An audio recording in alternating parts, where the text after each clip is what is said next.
To understand this creature, we can't look at it as just another species in a textbook. We have to see it as a survivor, a refugee from a brutal underwater world. Down there, it's a constant war.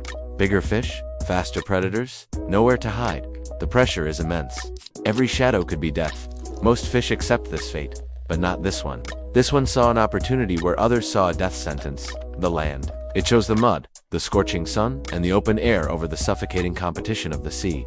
It chose to become something new, something impossible. This is the mudskipper, and it's not just a fish. It's a living testament to life's refusal to be contained. It's a pioneer, charting a course that our own distant ancestors once followed, a lonely traveler between two worlds.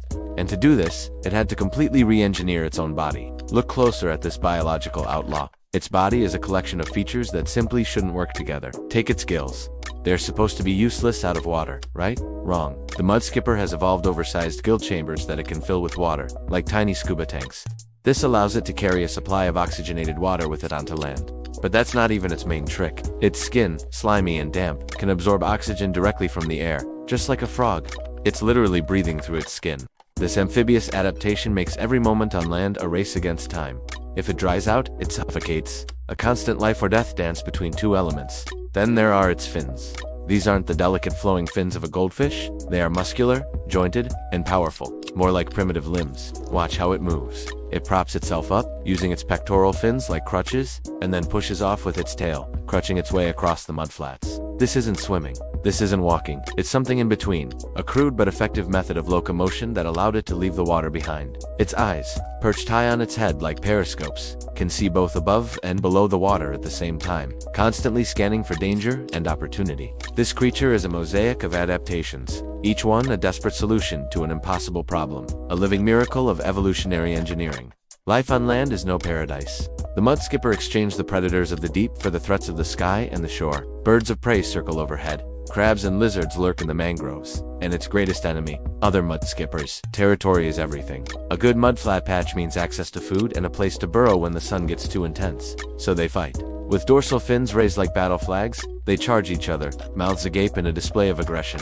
They launch themselves through the air, wrestling and biting in the sticky mud. They even climb, using those powerful fins and a suction cup-like pelvic fin to scale mangrove roots and rocks, seeking higher ground to survey their domain or escape a rising tide. This isn't just survival, it's conquest. This fish isn't just visiting the land, it's claiming it, one muddy inch at a time. It is a warrior, constantly defending its tiny, hard-won kingdom, a kingdom that straddles the very boundary of life's possibilities. Watching the mudskipper is like looking through a time machine.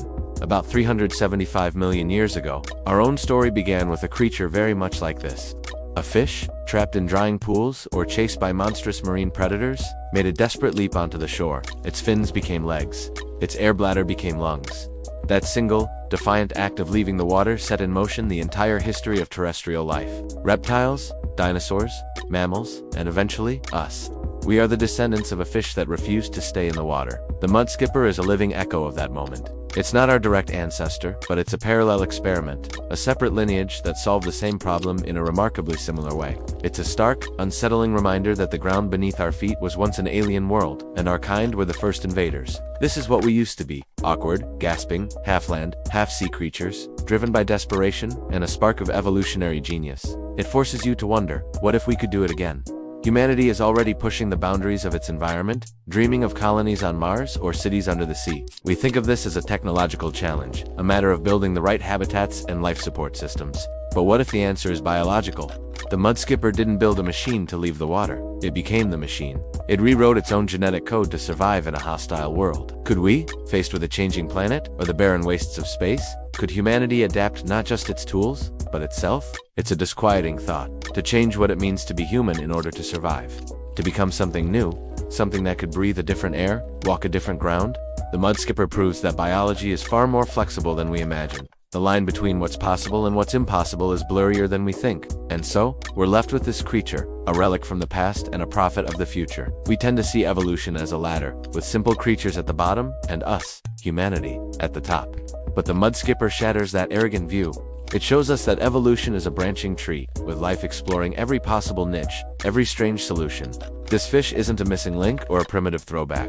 It is a highly specialized, incredibly successful animal perfectly adapted to its unique, brutal world. It didn't stop evolving. It chose a different path.